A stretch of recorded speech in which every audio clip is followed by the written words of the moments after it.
রাধে রাধে। ওম নমো ভগবতে বাসুদেবায়। ওম নমো ভগবতে বাসুদেবায়। ওম নমো ভগবতে বাসুদেবায়। শ্রীমদ্ ভাগবত চতুর্থ স্কন্ধ পোষণম দ্বিতীয় অধ্যায়। শিবের প্রতি দক্ষের অভিশাপ। শ্লোক 6।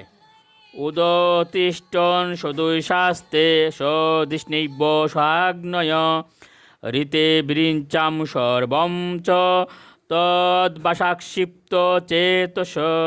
অনুবাদ: ব্রহ্মা এবং শিব ব্যতীত সমস্ত অগ্নিদেবগণ এবং সেই মহাসভায় অন্যান্য সমবেত সদস্যগণ তার শরীরে জ্যোতির দ্বারা প্রভাবিত হয়ে তাদের আসন থেকে উঠে দাঁড়িয়েছিলেন। শ্লোক 7।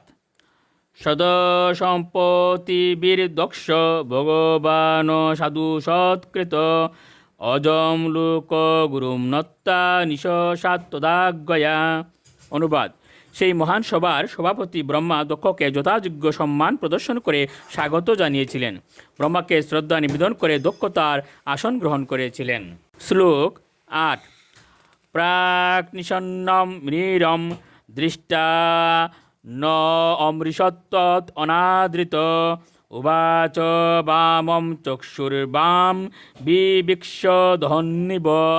অনুবাদ: কিন্তু আসন গ্রহণ করার পূর্বে তাকে সম্মান প্রদর্শন না করে শিবকে বসে থাকতে দেখে দক্ষ অত্যন্ত অপমানিত হয়েছিলেন। তখন দক্ষ এত ক্রুদ্ধ হয়েছিলেন যে তার চোখ দুটি জ্বলছিল। তিনি তখন অত্যন্ত কঠোরভাবে শিবের বিরুদ্ধে বলতে শুরু করেছিলেন। শ্লোক 9। শ্রোতাম ব্রহ্মর্ষয়ো মে সহ দেবা সহাগ্নয় সাধূনাম ব্রুবতু বৃত্তম নাজ্ঞানান্য চ মৎসরাত। অনুবাদ: উপস্থিত সমস্ত ঋষিগণ, ব্রাহ্মণগণ এবং অগ্নিদেবগণ, দয়া করে মনোযোগ সহকারে আপনারা আমার কথা শ্রবণ করুন। আমি অজ্ঞানতা অথবা মাৎসর্যের ফলে তা বলছি না। শ্লোক 10।